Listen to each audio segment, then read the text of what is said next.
Ciao ragazzi, buongiorno, good morning. Welcome to Rome, one last time. Hi St. Pete's. I don't know when I'm going to be back, but I'm definitely going to be back to Italy. What I came with, what I'm taking home. That's all where all the good stuff is.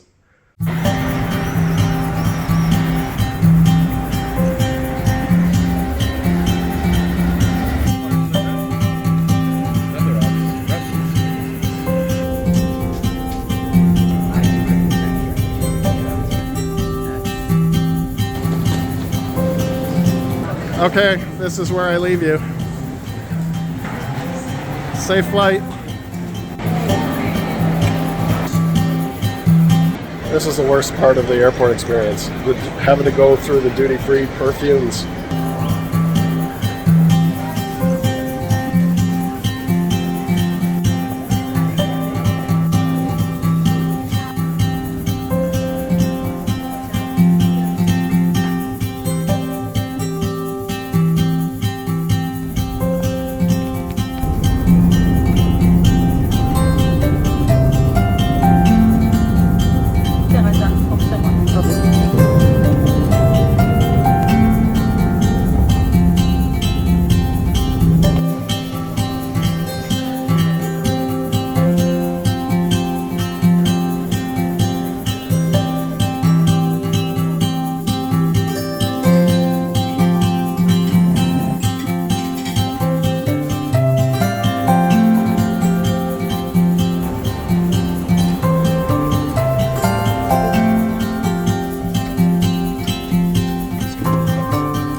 Hola amigos, bonjour mes amis, ciao ragazzi. How's everybody doing? Today I thought I'd bring you kind of a wrap up of the trip in the form of things that I bought or things that I brought back with me at the very least. And this should be the first of several travel related videos that are coming through the channel, so make sure you subscribe. It also helps me out with algorithms and people finding these things. But your likes and comments, as always, I really appreciate it, and I really appreciate you guys watching. And my next video, before I get into all of this, my next video is going to be a bit of a Q&A, because a lot of people have been sending me questions about, how I find an Airbnb, what made me choose the places I went, how long can you stay in Europe, those types of things. So I've got a few questions all collected and ready for that. So if you have more questions, please put them in the comments. So today, after getting home, it was pretty uneventful. You might have seen from the videos, I got bumped up to first class. I didn't actually get bumped up. I got an opportunity to buy first class that was like only a couple $100, and I was like, yeah, maybe that's worth it. And for my money, I got to stay in their their little buffet lounge thing, which was really nice, and I ate a lot there. And then yeah, I got one of those weird pod chairs that I could lean all the way back and lie down, and yeah, it's quite an experience. So just like last year, I had originally intended not to bring back anything. I wanted the experience to be ethereal, right? You know, it's in there. I have the experience. I have pictures, you know, but nothing, like I don't want more stuff. Like, you know, I'm trying to move away from having stuff. But at some point, I can't help myself. And of course, there's food. So I decided I would buy a suitcase over there and just fill it full of stuff. And a lot of it's, you know, gifts and stuff, but still a lot of it's, you know, for me, food. What I chose to buy generally is perishables. Some are already gone. But you know, like I said, I don't really want to fill my space full of stuff, but I did buy a lot of gifts. Now, I did run into one problem, which is one of my olive oils leaked. But so little that nothing else really got, like, if you imagine a suitcase full of stuff with olive oil as well, and you're thinking, oh wow, everything's drenched in olive oil. No, I got lucky. It really was just like a tiny little bit, and the way I wrapped it, it really only ruined the suitcase. So, you know, there's that. Anyway, further ado. So in Spain, it's interesting. Speaking of stuff, I didn't want to buy anything, but when I was in Spain, you're going to laugh at me, but I didn't like the mugs. And I can't tell you what I didn't like about them, so I went out and got a mug. And then I was just going to leave it there, but I decided, no, I don't like that. And it's very, if you've been to Spain and you see the ceramics and everything that they have there, this is actually quite Spanish. And now that I have this home, I like this even more because it does remind me of Spain. So it was kind of an accidental thing I'm bringing back. But yeah, I liked it. It's even got a little lid. And like I said, or I was about to say, my grandmother used to have cups like this too, so it's also kind of interesting, nostalgic for me. In France, if you've watched my videos about dancing on the Pont d'Avignon, or danse. So yeah, this is fun. It's a music box. I just bought that in the gift shop. I mainly bought this just so that I could play the music without having to pay royalties and stuff.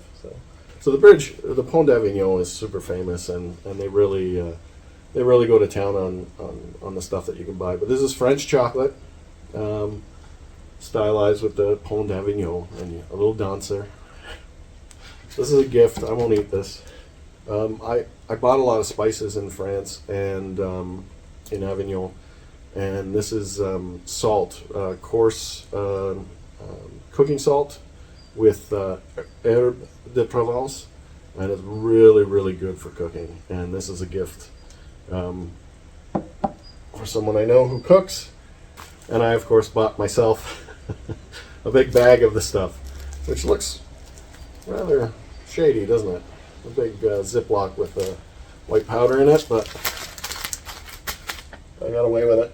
This olive oil is fantastic. I cooked with it every day in, well, almost every day in Italy. It's amazing. It was 15 euros for this liter, and just great olive oil.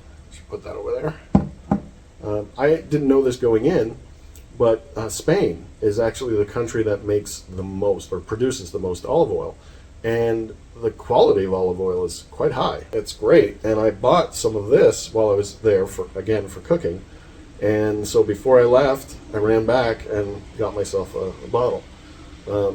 Had I known I was taking so much stuff home, I probably would have bought the bigger bottle.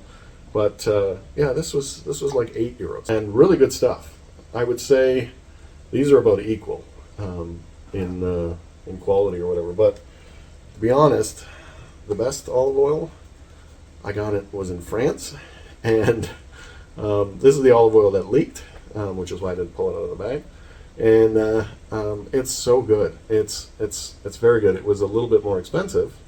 I think it was like 25, and again for €1. But I cooked with this in France, and I cooked pasta with it. I cooked like fried potatoes or just veggies or just on bread and stuff, and just so good. To the point where I tried to figure out gifts for certain people, and again, a lot of people I know, they don't want more stuff. They have a lot of stuff. They've been to places that I've been, So what do you bring them back? So I thought, why not a sampler pack of olive oil? And I bought one of these originally when I got to Avignon, and it has 3 different olive oils in it. And I can do this without spilling. And they're all great. I couldn't decide actually which one was better. I finally decided that this one was, and bought a big one. And I should also say too, in case you're worried about bringing olive oil back, and how fragile it is, you can see this survived no problem. This obviously is made for packing, this can. And this also is much better for packing, but the problem is that on the last 2 nights I was in Avignon, I ran out of olive oil, and I purchased this to take home, and the stupid decision I made was to open this and use some olive oil. Like, that's how good it was, because I couldn't fathom the idea of not cooking with it while I was still there. And then I wrapped it up in 2 big Ziplocs and tape and everything. So, if I had to do it over again, I would have just bought. I would have just ate out. I decided to go and get some lavender. Now, this didn't work out as great as I had expected, because originally I walked into this store in Arles, in France, southern France, and all I wanted was the lavender itself, like this little flower in here. And the lady talked me into this whole thing saying that, ladies really like the smell, and I don't know. I don't even know what this is, to be honest. It's like a hydrating mask and then some soaps and stuff. And when she originally pointed me to what I was originally going to buy, like a bigger box, it was coming in at like €150, and I was like, well, that's not really what I wanted to spend, considering I just really wanted the little flowers, so that I could say, hey, here's some actual lavender from Provence. But this cost me a little less than that, but probably a little bit more than I wanted to spend. But it's nice, and they should like it. The bag, of course, is trashed because it's been in a suitcase since I was in Avignon. So I talked about this in one of my other videos. When I took that cooking class in Spain, they use this great sweet smoked paprika in Spain, and they make the best paella and the best, like, all kinds of stuff with this. And it's just, it's the smell I was smelling everywhere. And then when I finally took the class and figured out what the smell was, it was great. But they took us on a market tour, and the guy at the market had these prepared, and of course, like, for easy buying. So of course I did, and I was cooking with the saffron and the paprika the whole while I was in Seville, and I decided, oh well, I would buy some, but before I left, I'd buy another package and give it away as a gift, because what a fantastic gift this is. It's pre-wrapped in a little bag. It displays what it is, really good. I don't want to give it away, though. Does that seem selfish? I mean, there's still plenty in here, and I mean, it's going to take me a while to use that, probably.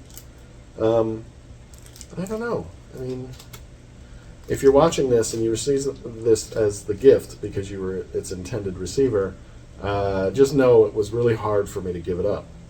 I won't tell you who you are in case I decide to keep it for myself.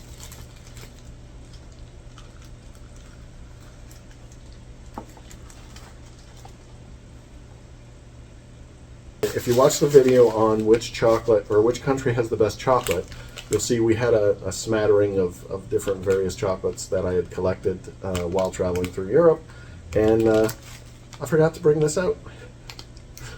You know, I saw this in the bottom of the bag when I got home, and I was like, oh, this didn't even make it to our taste testing.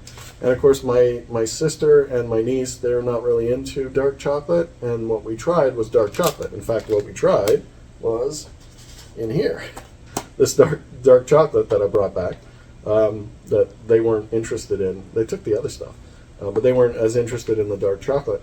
But yeah, this is the milk chocolate version, and in fact, it's got hazelnuts and lots of various nuts and fruits on it, and look really nice. But it's the milk chocolate, so sorry, but it won't go to waste. If you're worried that it's going to go to waste, it's not going to go to waste. I'll take care. But I also brought back some Italian chocolate. It's grocery store grab as you go past the cashier stuff, but it's really good. It's not as good as the darker chocolate version of this, but it's like hazelnut. And true to form, just as I was leaving, I think I was buying some juice or something on the last day, and I just grabbed it. So I'll take care of that as well.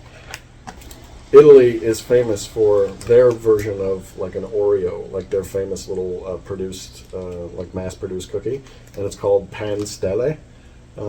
And normally it's a dry cookie, and where it gets its name, the stelle, the stars, is like it has little white stars on it and all that. But they have various different versions. I don't know what made me pick this up, but it's really good. And I kind of got, not exactly sick of them, but I was like, I'm not coming to Italy to eat prepackaged stuff, so I stopped eating them. But I had a few left over, and I didn't know what to do with them, and so something told me I should just bring them home. So I did. They're good. I'm not a gum chewer. One of the reasons why I don't chew gum is here in North America is that I find I'm one of those people who taste the aspartame. And the sugarless gum just always it just leaves a really bad taste in my mouth. The other thing that I have is a bit of acid reflux or whatever, like I get a lot of heartburn and that. But when I'm traveling in Europe, not so much. So I don't have to take any Rolaids. I can often, if I do feel a little bit, I chew on some gum. And I found that the gum over there not only is sugar-free, but it tastes good. And I don't really get it. So I just kept grabbing a few, and I mean this might last me a year for the amount of chewing that I do, but it's good to have just on hand for little bouts of heartburn, or if you're suspicious that your breath might not be the best. It's good to just have.